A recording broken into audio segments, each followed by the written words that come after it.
Hello guys, कैसे हैं आप लोग। मेरा नाम है सोनू राजपूत। मैं आपका स्वागत करता हूं आपके अपने यूट्यूब चैनल पे, जिसका नाम है स्मार्ट स्टडी सेंटर। तो जैसा कि आपको पता है कि यहाँ 11th और 12th क्लास की सारी वीडियोस डाली जाएंगी, मतलब हर सब्जेक्ट की। तो जैसा कि मैं पहले एक वीडियो डाल चुका हूँ इकोनॉमिक्स की, आज मैं अकाउंट्स की वीडियो रिकॉर्ड कर रहा हूँ। ये अकाउंट्स की पहली वीडियो है। इसी चैनल पर आपको अकाउंट्स की सारी वीडियोज़ मिल जाएंगी। आपको पूरा 11th और 12th का सिलेबस मिल जाया करेगा यहीं पर। तो जैसा कि आपको पता है कि 12th क्लास में अकाउंट्स की 3 बुक्स हैं। तो आज हम पहली बुक स्टार्ट करने जा रहे हैं उसके सेकंड चैप्टर के साथ। बेसिकली फर्स्ट चैप्टर इसलिए स्टार्ट नहीं कर रहे हैं क्योंकि वो बहुत लेंदी और बोरिंग चैप्टर है। तो पहले हम चैप्टर सेकंड कंप्लीट करेंगे, उसके बाद चैप्टर फर्स्ट। तो चलिए गाइस, बिना टाइम वेस्ट किए वीडियो को स्टार्ट करते हैं।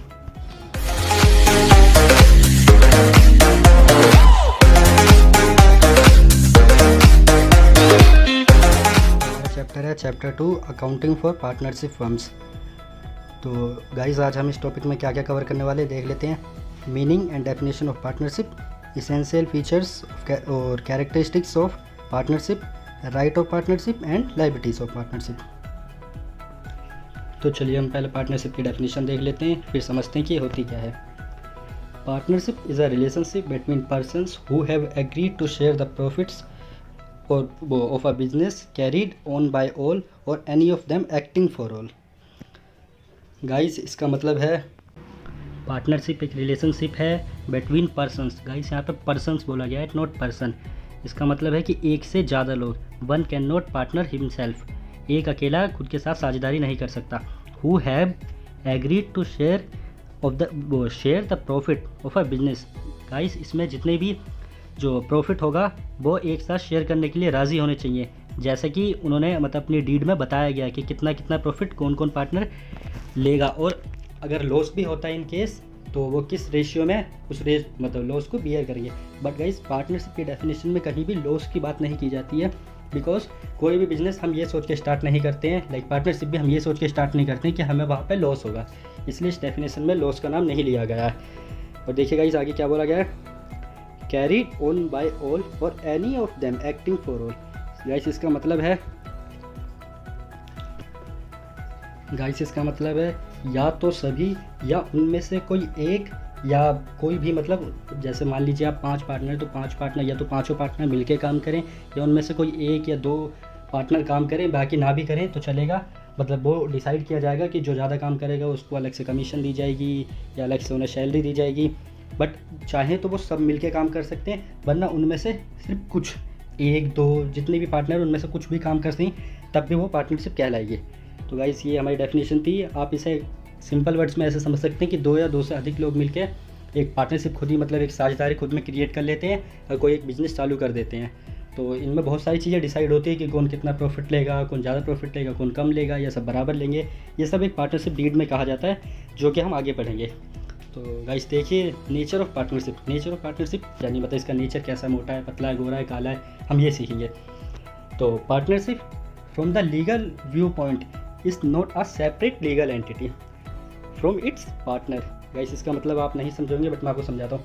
Partnership from the legal point of view, यानी कोर्ट की नज़रों में, यानी कानून की नज़रों में, is not a separate legal entity from its partner. मतलब ये है कि गाइस, कि जो पार्टनरशिप होती है वो पार्टनर से अलग नहीं होती है। अगर आप मार्केट से कोई लोन वगैरह लेते हैं, क्रेडिट वगैरह लेते हैं, तो जैसे मतलब जो पार्टनर है अगर वो क्रेडिट वगैरह लेते हैं मार्केट से, तो बाद में ये नहीं कह सकते कि हमने कंपनी के, मतलब अपनी फर्म के नाम पे लिया था, तो ये डेट हम क्यों बेयर करें। वो डेट उन्हें ही बेयर करना पड़ेगा, और इन केस अगर डेट ज़्यादा हुआ, वो नहीं भर पाए, तो उनकी पर्सनल प्रॉपर्टी भी ली जा सकती है। ओके गाइस, आप समझे। It means firms date can be paid from private assets of the partner, यानी उनकी प्राइवेट संपत्ति से भी वो कर आप समझिए जो डेट था वो वसूला जा सकता है। From the firm if the firm is not able to pay its liabilities, partnership is a separate business entity from the accounting point of view. Accounting point of view से हम ये मानते हैं कि जो हमारी पार्टनरशिप है वो सेपरेट लीगल एंटिटी है, बट अगर हम लॉ की बात करें, कानून की बात करें, तो उसकी नज़र में जो पार्टनरशिप है वो एक सेपरेट लीगल एंटिटी नहीं मानी गई है गाइस। तो हमारा नेक्स्ट टॉपिक है इसेंशियल फीचर्स और कैरेक्टरिस्टिक्स ऑफ पार्टनरशिप। अब हम इसके कुछ जो इंपॉर्टेंट फीचर और कैरेक्टरिस्टिक्स हैं वो देखेंगे गाइस। इसके बाद आपको पूरी तरह क्लियर हो जाएगा कि पार्टनरशिप होती क्या है। तो गाइस देखिए पहले इसमें 2 और मोर पर्सन्स, मैंने जैसा आपको पहले ही बताया था कि one can not partner himself, एक अकेला खुद के साथ साझेदारी नहीं कर सकता।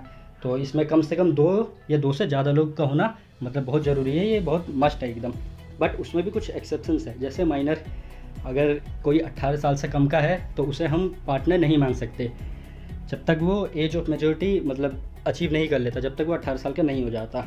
और सेकंड आता है पर्सन ऑफ अनसाउंड माइंड, जैसे कि आप जैसे कोई मतलब दिमाग से संतुलित नहीं है, जिसका दिमाग पूरी तरह कार्य नहीं कर रहा है, मतलब जो आप कह सकते हैं कि हाफ मेंटल या फुल मेंटल, जो भी आप कह सकते हैं। बट अगर कोई ऐसा व्यक्ति है या ऐसा पर्सन है जो कभी कभी अनसाउंड माइंड होता है और कभी कभी साउंड माइंड होता है, तो वो जब साउंड माइंड है तब मतलब अगर वो ठीक है तो पार्टनर बन सकता है, अगर वो अनसाउंड माइंड है तो पार्टनर नहीं बन सकता।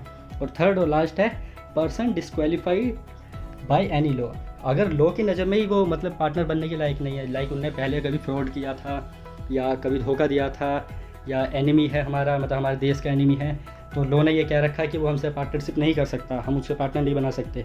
तो गाइस हम उससे पार्टनर बना ही नहीं सकते। अगर ये हम बनाते भी हैं और बाद में कहते हैं कि हमारा पार्टनर था इसने हमारे साथ गलत किया, तो कानून हमारी बिल्कुल नहीं सुनेगा। सेकंड आता है एग्रीमेंट। गाइस जैसे जितने भी पार्टनर हैं उनके बीच एक एग्रीमेंट होना चाहिए कि कौन कितना काम करेगा, किसकी कितनी कितनी लायबिलिटी हैं, किसके कितने कितने राइट्स हैं, किसका कितना मतलब किसका कितना कितना रेशियो होगा कि कौन कितना जो प्रॉफिट है लेगा और कितना जो लॉस है वो बियर करेगा, वो सब इसमें बताया जाता है। अगर किसी को सैलरी मिलेगी, किसी को कमीशन मिलेगी, इंटरेस्ट ऑन कैपिटल क्या होगा, इंटरेस्ट ऑन लोन क्या होगा, कि कंपनी को अगर कोई लोन देता है तो कितना इंटरेस्ट देना है, कोई अपनी कैपिटल लगाता है कोई भी पार्टनर तो उस कैपिटल पे कितना इंटरेस्ट देना है, ये सभी इस एग्रीमेंट में बताया जाता है, जिससे हम आगे भी पढ़ेंगे वो पार्टनरशिप डीड की तरह। अगला है गाइस लॉफुल बिजनेस, जो हम बिज़नेस स्टार्ट करने जा रहे हैं पार्टनरशिप में मतलब, तो वो लॉफुल होना चाहिए, उसका ऑब्जेक्ट ऐसा नहीं होना चाहिए, अनलॉफुल ऑब्जेक्ट नहीं होना चाहिए। जैसे कि हम पार्टनरशिप करने जा रहे हैं लाइक ड्रग्स बेचना, अफीम बेचना, लाइक ऐसी मतलब कोई भी इलीगल एक्टिविटी नहीं होनी चाहिए, लाइक आर्म्स बेचना, आर्म्स मतलब हथियार वगैरह, वो सब हम नहीं, उनमें हम पार्टनरशिप नहीं कर सकते। हमारा एक लॉफुल बिजनेस होना चाहिए गवर्नमेंट की नज़र में। अगला है गाइस प्रॉफिट शेयरिंग, किस किस का कितना शेयर होगा प्रॉफिट में, जो हम पहले भी पढ़ चुके, नाम से ही पता चल रहा है। गाइस लास्ट आता है business can be carried on by all or any of them partners acting for all, जैसे कि मैं पहले ही बता चुका हूँ आपको कि पार्टनरशिप सिर्फ एक के मतलब किसी एक पार्टनर के द्वारा भी चलाई जा सकती है और सब मिलके चाहें तब भी चला सकते हैं, ऐसा नहीं है कि सिर्फ एक नहीं चला सकता। नेक्स्ट टॉपिक है हमारा राइट्स ऑफ पार्टनर्स, पार्टनर्स के क्या क्या राइट होते हैं। Every partner has the right to participate in the management of the business, आप जितने भी जैसे पार्टनर्स मिलके कोई बिजनेस कर रहे हैं तो उनमें से अगर कोई मीटिंग होती है या कुछ भी मैनेजमेंट मतलब बिजनेस का कोई भी ऐसा काम जो पार्टनर कर सकते हैं, तो उनमें हम किसी पार्टनर को रोक नहीं सकते कि तुम इसमें पार्टिसिपेट नहीं कर सकते, तुम नहीं जाओगे, ये सिर्फ हम 3 मिलके करेंगे, अगर कुछ होता है तो उसे मना, ऐसा नहीं है गाइस। जितने पार्टनर है वो सब मैनेजमेंट में हिस्सा ले सकते हैं। सेकंड देखिए every partner has the right to be consulted about the affairs of the business, अगर हम कोई नई डील करने जा रहे हैं लाइक पार्टनरशिप में, तो हर पार्टनर की मंजूरी ज़रूरी है। अगर उनमें से एक पार्टनर भी कहता है कि नहीं ये डील नहीं होनी चाहिए, तो हमें उस बात पर सोच विचार करना पड़ेगा, ऐसा नहीं है कि हम अपनी चलाएं। थर्ड देखिए every partner has the right to inspect the books of account and have a copy of it, अगर उनमें से कोई भी एक पार्टनर चाहे लाइक वो देखना चाहता है कि हमारे बिजनेस मतलब क्या चल रहा है क्या नहीं चल रहा है, लाइक जैसे कितना प्रॉफिट हो रहा है, कितना लॉस हो रहा है, हमारी डेली की सेल्स क्या है, वो अगर सेल्स लेजर परचेस लेजर कुछ भी चेक करना चाहता है तो उसे इस चीज़ का अधिकार है कि वो कोई भी पार्टनर मांग सकता है, उसे मना नहीं कर सकते कि नहीं हमें तुम्हें नहीं देंगे, नहीं, वो जब चाहे कोई भी इंस्पेक्ट कर सकता है कॉपी को और कॉपी मांग भी सकता है। गाइस फोर्थ देखिए every partner has the right to share profit और loss with others in the agreed ratio, ऐसा मतलब इसका ये है कि जो शेयर जैसे कि हमने पार्टनरशिप डीड में जो बता दिया कि इस पार्टनर का इतना शेयर होगा, इक्वल होगा या ज़्यादा होगा या कम होगा, जो पहले से लिखा जा चुका है उस पार्टनरशिप डीड में, उसी के अकॉर्डिंग हमें उसे शेयर देना पड़ेगा। ऐसा नहीं है कि हम कहेंगे नहीं तुम्हें कम देंगे तुम्हें ज़्यादा देंगे, ऐसा नहीं चलता गाइस। अब हम 6 की ओर बढ़ते हैं।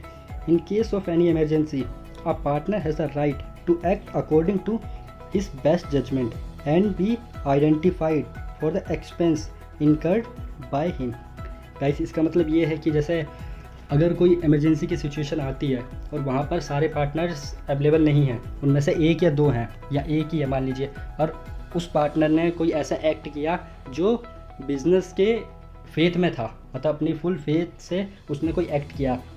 लाइक जैसे मान लीजिए कोई डील होने वाली थी और बाकी पार्टनर वहाँ पे नहीं थे, बस वो इकलौता पार्टनर था, तो उसने जो भी एक्सपेंस किए उस टाइम उस डील को करने के लिए, लाइक जैसे स्टैम्प पेपर या और भी कोई नोटरी वगैरह, जितनी भी एक्सपेंस वो अपनी तरफ से बियर करता है, वो बाद में वो पार्टनर से बाकी पार्टनर से ले सकता है। या अगर उसकी वजह से, जैसे मान लीजिए उसकी कोई डील की वजह से लॉस भी हो गया, लेकिन उसने ये सोच के नहीं किया था कि ये लॉस हो, वो चाहता था, मतलब वो फर्म की फेथफुलनेस के हिसाब से एक्ट कर रहा था, उसने वो डील कर ली बट आगे चल के लॉस हो गया, तो पार्टनर्स ये बाकी पार्टनर्स से ये नहीं कह सकते कि ये डील हमने नहीं करी थी और हम ये लॉस बियर नहीं करेंगे, वो लॉस सबको बियर करना पड़ेगा गाइस। 7 है a partner has the right not to allow the admission of a new partner. अगर लाइक जैसे 4 पार्टनर है और वो किसी 5वें पार्टनर को एडमिट करना चाहते हैं, मतलब एडमिशन देना चाहते हैं किसी और पार्टनर को अपनी पार्टनरशिप में, बट उनमें से कोई एक पार्टनर है जो मना कर रहा है या 2 पार्टनर है जो मना कर रहे हैं, ये मैटर नहीं करता कि एक पार्टनर मना कर रहा है या 2, अगर उनमें से कोई भी एक पार्टनर मना करता है कि नहीं हम नया एडमिशन नहीं लेंगे, तो उस गाइस वो एडमिशन नहीं हो सकता, मतलब एडमिट नहीं कर सकता कोई नया पार्टनर पार्टनरशिप फर्म में, जब तक कि सारे पार्टनर्स की मंजूरी ना हो। सारे पार्टनर्स जब ये कंसेंट अपनी दे देंगे कि हाँ नया पार्टनर हम एडमिट कर सकते हैं, तभी नया पार्टनर एडमिट हो सकता है। अगले देखिए guys, after giving proper notice a partner has the right to retire from the firm. एक प्रॉपर नोटिस के बाद, मतलब प्रॉपर नोटिस देने के बाद सभी पार्टनर को कि मैं इस पार्टनरशिप फर्म से रिटायर होना चाहता हूँ, कोई एक पार्टनर ऐसे कहता है तो उसे राइट है कि वो रिटायर हो सकता है, बाकी पार्टनर ये नहीं कह सकते कि नहीं तुम नहीं छोड़ के जा सकते, उसे पूरा राइट है कि वह छोड़ के जा सकता है। लास्ट आता है हमारे पास, if a partner incurs expense on the business और he pays amount on behalf of the firm, the partner gets indemnified for the payments made by him from the firm. इसका मतलब गाइस मैं पहले ही आपको बता चुका हूँ कि अगर कोई पार्टनर अपनी तरफ से फर्म के बिहाफ पे कोई इनकर मतलब एक्सपेंस इनकर करता है, कोई खर्चा करता है, तो वो फर्म से वापस ले सकता है, मतलब ये नहीं कि पूरा वापस ले सकता है, जितना उसका रेशियो बनता है उसे वो बियर करना पड़ेगा, बाकी वो फर्म से ले सकता है। और फर्म से ले सकता है मतलब पार्टनर से ही ले सकता है, क्योंकि हम पहले ही पढ़ चुके हैं कि partnership is not a separate legal entity, वो सेपरेट लीगल एंटिटी नहीं है, पार्टनर्स के अलग मतलब पार्टनर से अलग नहीं है। पार्टनरशिप जैसे कि हम कह सकते हैं कि ऐसा नहीं कह सकते कि पार्टनरशिप अलग है और पार्टनर्स अलग है, नहीं, अगर कोई पार्टनरशिप की बिहाफ पे खर्चा किया है तो बियर पार्टनर्स को ही करना पड़ेगा। हम आज के लास्ट टॉपिक की ओर बढ़ते हैं, जो कि है liabilities of liabilities of partners. Partners की क्या क्या लाइबिलिटीज़ होती है पार्टनरशिप फर्म पर, या ये कहें कि मतलब आउटसाइडर लाइबिलिटीज़ उसकी क्या क्या होती हैं, मतलब जितने भी पार्टनर्स हैं उनकी। तो देखते हैं हम पहली लाइबिलिटीज़ क्या है। If a partner carries on a business that is similar to that of the firm in competition with the firm and earns profit from it, the profit earned from such business shall be paid to the firm. It means कि guys अगर कोई partner अपना अलग से business करता है, मतलब उसी फर्म की बिहाफ पर वैसे ही सेम फर्म अपनी अलग से ओपन करता है और बिजनेस करता है और वहाँ से प्रॉफिट अर्न करता है, तो वो फर्म भी उसे इस फर्म को मतलब वो प्रॉफिट भी उस पार्टनर को इस फर्म को पे ऑफ करना पड़ेगा, बिकॉज वो यही बिजनेस कहीं और भी कर रहा है, जबकि वो पहले से यहाँ कह चुका है कि मैं यहाँ का पार्टनर हूँ, तो वो उसका मतलब उसकी लायबिलिटी क्या बनती है, इस फर्म पे बनती है ना उसकी लायबिलिटी, बट वो अलग से सेम फर्म और सेम बिजनेस ओपन कर लेता है, मतलब सेम फर्म नहीं कह सकते बट सेम बिजनेस अलग से कैरी करता है, तो उससे जो उसे प्रॉफिट होगा वो इस फर्म को पे ऑफ करना पड़ेगा। सेकेंड आती है, if a partner earns profit for himself from any transaction of the firm or from the use of firm's property or business connection,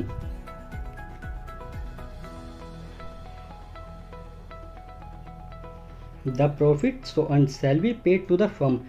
For example, a partner gets commission from the buyer of goods on goods sold by the firm, the commission so earned shall be paid to the firm. इसका मतलब guys ये है कि अगर कोई partner firm के behalf पे profit ले लेता है या इनकम कमाता है, तो वो उस पार्टनर को फर्म को रिटर्न करनी पड़ेगी। जैसे कि एग्जांपल में बताया गया है कि अगर कोई पार्टनर किसी बायर से, जिसे हमने पहले सामान बेचा था, लाइक क्रेडिट में बेचा था, और उससे जो पैसे आए उस पार्टनर को मिल गए, तो इसका मतलब ये नहीं है कि वो पैसे उस पार्टनर के, वो उस फर्म के पैसे हैं जो बाकी पार्टनर्स में बटेंगे उस रेशियो में जो पहले से एग्रीड हो चुका है। अब हमारा एक छोटा सा टॉपिक और बाकी रह गया guys, some other important provisions of the partnership act 1932। देखिएगा इसे क्या होते हैं। If all the partners agreed a minor may be admitted for the benefit of partnership. Guys अभी हमने थोड़ी देर पहले देखा था कि minor can not be a partner of partnership firm, मतलब कि जो माइनर है 18 साल से कम एज का है वो पार्टनर नहीं बन सकता। बट ये जो पार्टनरशिप एक्ट है 1932, इसके कुछ प्रोविजंस हैं जो ये क्लैरिफाई करते हैं कि अगर कोई माइनर बेनिफिशियल पार्टनर बनना चाहे तो वो बन सकता है, अगर सारे पार्टनर्स की मंजूरी है तो। वो सारे पार्टनर्स मिलकर अगर मंजूरी दें तो उनमें से मतलब कोई एक माइनर पार्टनर बन सकता है। सिर्फ बेनिफिशियल पार्टनर होगा वो, मतलब अगर कोई भी प्रॉफिट होगा तो उसमें उस माइनर को हिस्सा मिलेगा, बट अगर कोई भी लॉस होता है तो उस माइनर की कोई लायबिलिटी नहीं बनेगी, वो उस लॉस को बियर नहीं करेगा। वो सिर्फ बेनिफिशियल पार्टनर है, वो सिर्फ बेनिफिट बियर मतलब बेनिफिट अर्न करेगा, एक्सपेंस लॉस बियर नहीं करेगा। नेक्स्ट आता है a person may be admitted as a partner either with the consent of all existing partners और in accordance with an agreement among the partners. इसका मतलब है कि अगर कोई और एडमिट होना चाहता है पार्टनर तो वो कैसे आ सकता है, वो आ सकता है हमारे ये एडमिटेड हो सकता है कैसे, with the consent of all the existing partners, मतलब जितने भी पार्टनर्स हैं लाइक ABC तीनों मिलके चाहते हैं कि एक D पार्टनर एडमिट करे तो वो कर सकते हैं। और कैसे आ सकता है, इन accordance with an agreement among the partners, अगर जैसा एग्रीमेंट हुआ है उस पार्टनरशिप फर्म में, जैसे कि हम पार्टनरशिप डीड के बारे में बता रहे थे वो आगे बढ़ेंगे, तो उसमें जैसे लिखा गया है कि अगर कोई पार्टनर चाहे तो वो ये शर्तें पूरी करके आ सकता है, इन टर्म्स एंड कंडीशन को मानकर, लाइक इतनी कैपिटल लेकर आएगा, इतना उसे प्रॉफिट दिया जाएगा, वो सब अगर वो कंप्लाई करता है तो वो पार्टनर बन सकता है। सेम हमारी अगला आता है a partner may retire from the firm either with the consent of all other partners और in accordance with an agreement among the partners, कि अगर कोई पार्टनर रिटायर होना चाहता है उस पार्टनरशिप फर्म से, वो मतलब हटना चाहता है, जैसे कि रिटायर वर्ड से आप समझ रहे हैं कि वो हटना चाहता है, तो वो सारे पार्टनर्स की मंजूरी से हट सकता है, या जैसी अकॉर्डेंस विद एन एग्रीमेंट, जो एग्रीमेंट में लिखा है कि ये शर्तें कंप्लाई करके कोई एक पार्टनरशिप फर्म को छोड़ सकता है, तो वो वैसे भी हट सकता है। दो वे होते हैं हमारे पास पार्टनरशिप फर्म में ऐड होने के और उसे छोड़ने के। लास्ट टॉपिक आता है हमारा unless otherwise agreed by the partners in the partnership deed a firm is dissolve on the death of a partner. Unless otherwise guys, इसका मतलब ये है कि जब तक पार्टनरशिप में ये लिखा ना हो कि अगर कोई पार्टनर की डेथ हो जाती है तो पार्टनरशिप बंद हो जाएगी, या अगर ऐसा लिखा है कि पार्टनर्स मे कम गो, इसका मतलब पार्टनर्स आ भी सकते हैं और जा भी सकते हैं, लेकिन उसका पार्टनरशिप फर्म पर कोई असर नहीं पड़ेगा।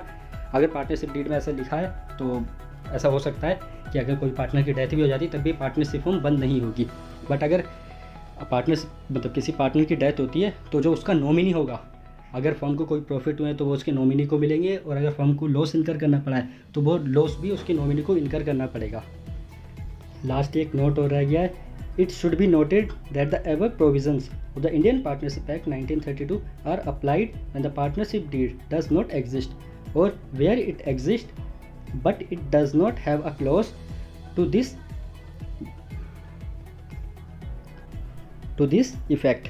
गाइस इसका मतलब ये है कि अगर पार्टनरशिप जो मतलब ये जो हमने ऊपर अभी लायबिलिटीज़ पढ़ी हैं ये कब अप्लाई होंगी, जब पार्टनरशिप डीड में इसके बारे में कोई जानकारी ना दी गई हो, लाइक जैसे नहीं बताया गया है कि इंटरेस्ट ऑन कैपिटल कितना होगा, तो जो पार्टनरशिप मतलब जो इंडियन पार्टनरशिप एक्ट में डिफाइन किया जा चुका है वही यहाँ लागू होगा, जैसे कि 6% पर एनम। अगर नहीं बताया गया तो 6% पर एनम के हिसाब से इंटरेस्ट दिया जाएगा। लाइक अगर ये नहीं लिखा कि पार्टनर जितने भी हैं वो किस रेशियो में मतलब प्रॉफिट को शेयर करेंगे, अगर ये पार्टनरशिप डीड में नहीं लिखा है तो वो माना जाएगा जो पार्टनरशिप एक्ट में लिखा है। पार्टनरशिप एक्ट में बताया गया है कि अगर मतलब पार्टनरशिप डीड में ये नहीं लिखा है कि कौन सा पार्टनर कितना रेशियो मतलब किस रेशियो में प्रॉफिट को अर्न करेगा या किस रेशियो में प्रॉफिट डिवाइड किया जाएगा, तो सबको इक्वल, ये पार्टनरशिप एक्ट में लिखा है कि सारे पार्टनर इक्वल प्रॉफिट अर्न करेंगे, जो भी प्रॉफिट होगा वो इक्वली बटेगा हर पार्टनर में। ओके गाइस, तो ये आज की वीडियो बस इतनी ही थी। तो कमेंट सेक्शन में ज़रूर बताइएगा आज की वीडियो आपको कैसी लगी। अगर आपको आज की वीडियो अच्छी लगी तो वीडियो को लाइक ज़रूर कीजिएगा और चैनल को सब्सक्राइब कीजिएगा। मिलते हैं गाइस नेक्स्ट वीडियो में जो इसके आगे की वीडियो होगी, और आपने अगर हमारी इकोनॉमिक्स की वीडियो नहीं देखी है तो आप जाके ज़रूर उसे देख के आएँ, वो आपको उसमें इकोनॉमिक्स समझने में काफ़ी हेल्पफुल होगी। ये अभी हमने स्टार्ट ही किया है गाइस इस चैनल, तो अभी ये पहली वीडियो है सबकी, तो अभी यहाँ आपको सारी वीडियोस मिलेंगी, पूरे चैप्टर वाइज मिलेगी। इसमें आपको सिर्फ वीडियोस नहीं मिलेंगी, आपको नोट्स, आपको क्वेश्चंस पेपर, आपको टेस्ट पेपर सारे उपलब्ध करवाए जाएंगे गाइस। तो मिलते हैं गाइस नेक्स्ट वीडियो में।